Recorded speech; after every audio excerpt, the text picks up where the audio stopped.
Realme 8 Pro. Is it worth it? Hey guys, it's your Taglan Mary and welcome back to my channel. For today's video, dito na natin malalaman yung price, availability, and of course, ang ating full review para sa smartphone na ito. Realme 8 Pro retails for 16,990 pesos and it is available in one variant which is the 8GB RAM na mayroong 128GB of internal storage. Now, syempre, it's a new release so may discount tayo from Realme. During their flash sale in Lazada, starting on May 12 midnight, meron tayong 1,000 worth of discount. So, parang halos 2,000 yung naging price difference nung unang lumabas ang Realme 7 Pro. So, masasabi natin na bumaba ang presyo niya. Over the years, guys, ang Realme, marami na silang na-launch na magaganda naman talaga na smartphones. Mga pa Realme 6 series, Realme 7 series, the Realme X3 Super Zoom, and even on their budget segment like the Realme Narzo series. And for this year, 2021, oras na pag-usapan yung kanilang bagong Realme 8 series. And to be specific, the Realme 8 Pro. And again, ang focus nga ng smartphone na to ay more on the photography side. Knowing na 108 megapixels nga yung ating main camera here. So, let's start guys at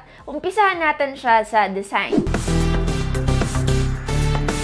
Sa kanyang looks department, actually, it's very subjective. Kumbaga, may hit or miss siya. Depende sa taong titingin at depende sa taong gagamit. It's either you're gonna love it or baka hindi mo lang siya masyadong matripan. At I'll be very honest with you guys, nung una ko siyang nakita, medyo, wow, ang laki nun na. Medyo nalakihan talaga ako doon sa Dare to Leap branding na meron tayo sa likod.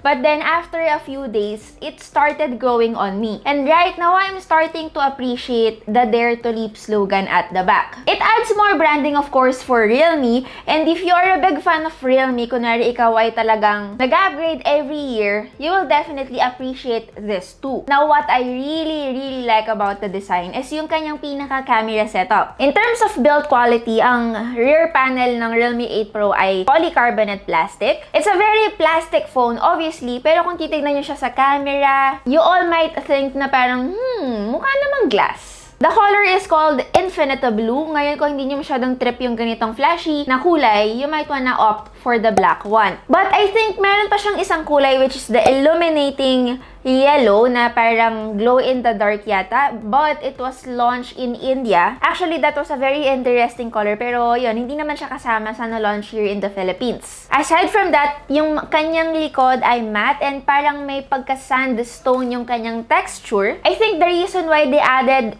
texture to it is una, of course, because of the look, and pangalawa, para mas may grip tayo sa phone since most of the matte smartphones, syempre, madulas talaga yan, making it more less slippery and more comfortable hawakan. So overall, in terms of its hands-on feel, wala naman akong problema. It is very comfortable to bring.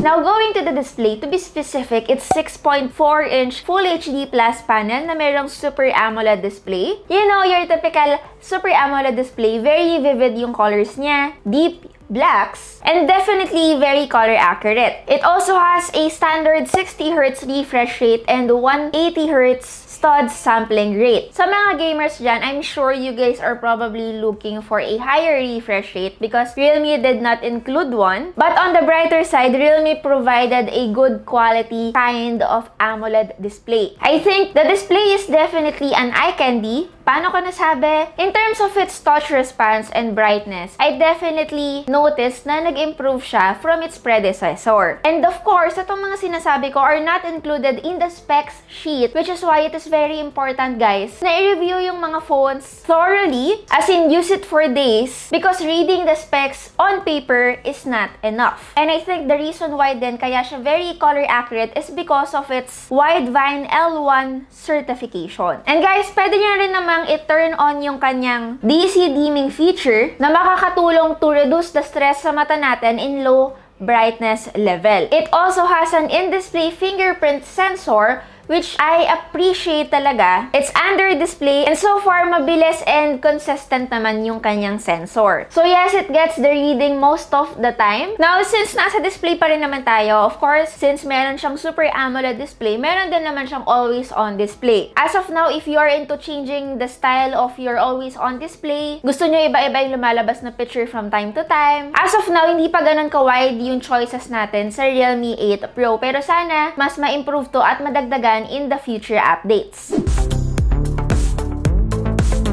After the display, pag-usapan na natin yung very controversial 108 megapixels camera. Bakit controversial? Obviously, sa series natin na to, sa Realme, first time to. It's also a huge leap from the 64 megapixels that we used to have sa kanyang predecessor. Ang kanyang 108 megapixel main sensor ay gumagamit ng Samsung HM2 sensor. Meron din tayong 8 megapixels ultra-wide camera at 2 megapixels macro lens and the 2 megapixel depth sensor. The 108 megapixels images from the main camera definitely have plenty of detail with good vibrant colors. Correction lang guys, if you saw my unboxing video, of course, nakita nyo naman na we have a set of photos. Pero I was not able to explain there that some of the photos I showed ay naka-turn on yung kanyang AI scene enhancement. Which is why, yung ibang photos nga ay medyo mataas ang contrast. And definitely, that's the purpose of turning on the AI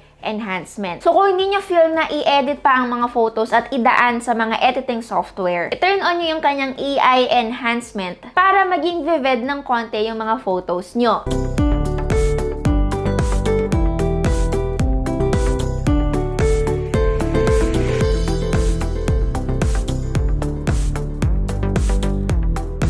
And what I like about the camera of the Realme 8 Pro is yung kanyang 3 times zoom. Ang kanyang 3 times sensor, guys, sobrang na-appreciate ko siya dahil na-preserve niya ang detail and colors without over-sharpening it. Which is, I think, a very superior feature. So, kung usapang telephoto photos, if we will be comparing them to other smartphones, I must say medyo superior si Realme on this part. Another thing, Realme also introduced yung kanyang starry mode for astrophotography time-lapse videos. Meron na rin tayong tinatawag na tilt-shift time-lapse video. Etong shots na to guys, it will help simulate a miniature world by keeping parts of the image out of focus. In layman's term guys, kung gusto niyo yung photos niyo magmukhang toy or kumbaga toy-like essence, yung parang maliliit na Lego, maliliit na bahay, it's gonna give you that effect. Yung camera application itself niya guys, actually is very familiar pa rin naman, pero may mga bagong tweaks lang for the latest version. Medyo mas konti yung menus natin, which is good. Meron na rin siyang tinatawag na dual view video, wherein we can, shoot videos ng dalawa ang perspective, isa sa front camera at isa gamit yung ating rear camera. In terms of the video recording, actually impressive ang Realme 8 Pro dito. Una sa lahat, the rear camera is capable of 4K video recording, and then yung kanya namang ultra-wide shooter is limited to 1080p at 30 FPS video recording. Ang kanyang electronic stabilization guys, ito ay available na magamit natin kapag ang resolution natin ay naka 1080 at 30 FPS mode on both cameras. For the 4K videos captured with the main camera, actually they are very rich in detail, low lang ang noise, and definitely accurate naman ang colors. So I can say na nag-boost talaga yung ating video quality as compared to its predecessor na Realme 7 Pro. Now, para sa kanyang front camera, I forgot to mention this kanina, pero meron siyang 16 megapixels. The photo quality is good with great contrast, colors, and dynamic range. And yes, pwede natin gamitin yung kanyang night mode while taking selfie photos. And before we forget, yung mga night mode photos natin are even brighter. Medyo mas less na ang noise this time, and it's definitely more social media worthy. Now, usapang software and performance naman tayo. Again, it already has the latest Realme UI 2.0 based on Android 11. Correct me if I'm wrong, but ito rin ata yung first Realme smartphone na nahawakan ko na naka-latest Realme UI 2.0. Yung bago niyang launcher guys, medyo mas simple siya ngayon and mas malinis, lalo na doon banda sa kanyang notification toggle area. Available pa rin naman ang ating app drawer and medyo mas clutter-free na siya this time. Meron na rin tayong iba't ibang klase ng icon packs, lalo na kung gusto nyong palitan yung kanyang pinaka-default look. And by the way, itong bagong Realme UI 2.0, pwede na rin nating palitan ng kanyang system colors, ang kanyang fingerprint scanner animation, and even yung kanyang pinaka-system font. And then for the dark mode, syempre available naman to. Mas enhanced na rin siya with the Realme UI 2.0 dahil it supports 3 different dark mode styles already. Kamusta naman ang performance and benchmarks natin dito? The Antutu score, ang naging Antutu score niya sa akin is 283,422. And uulitin ko, ang chipset na ginamit dito ay still the same na Snapdragon 720G. It offers an octa-core processor na mayroong Adreno 618 GPU. And again, the variant that we have is an 8GB of RAM na mayroong 128GB UFS 2.1 storage. Definitely, yung hardware na meron tayo for the Realme 8 Pro is definitely still competitive in today's standards. It can still handle well games and heavy apps katulad ng Genshin Impact. Pero syempre, may mga times na merong noticeable frame drops lang talaga. Don't expect a very smooth gameplay in terms of Genshin Impact because hello, the game is 12GB and of course, it demands a higher chipset. But for other games naman, this phone definitely handle it very well. Usapang battery life naman tayo. Ang Realme 8 Pro, uulitin ko, ay merong 4,500 mAh battery capacity that supports 50W Super Dart fast charging. Which is, I think, medyo downgrade siya sa charging speed na meron tayo sa predecessor niya na Realme 7 Pro na dati capable of 65W. Based on my experience, yung kanyang 50W Super Dart fast charging naman guys, it was able to give the device a fully charge in just not less than 50 minutes. Actually, it took me around 48 minutes lang para ma-full charge natin itong phone na to from 0 to 100%. Which is actually still impressive naman. It's fast and definitely will save you more time.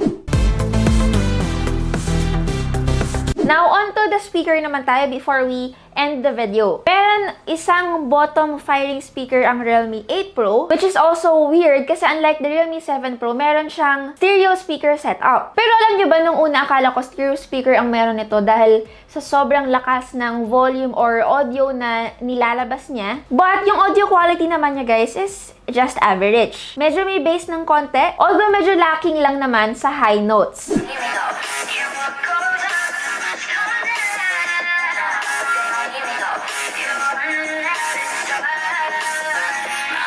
The question is, Mary, should we buy the Realme 8 Pro? Ganito lang yan guys, if you're someone who is very specific when it comes to photography and camera, sure, why not? Because obviously guys, this phone is focused on that. It really is something na maaasahan mo in terms of producing great photos and videos. Considering pa na bumaba din naman ang presyo natin sa Realme 8 Pro. It is more compact, lightweight, and meron naman din siyang capable chipset inside. Pero kung kayo ay naka-Realme 7 Pro na or user na, and doesn't really care about photography that much, you might wanna evaluate your choices muna or kaya naman stay on that phone muna. Kung ako tatanungin, as a regular smartphone consumer, syempre ako, I'm more into the camera side than the gaming side. So, syempre, kung may choice ako to upgrade, I will definitely upgrade my Realme 7 Pro to the Realme 8 Pro. Again, iba-iba tayo ng priority in life. So, overall, the Realme 8 Pro is definitely a good and dependable smartphone, especially on the photography side. So, that concludes our Realme 8 Pro review.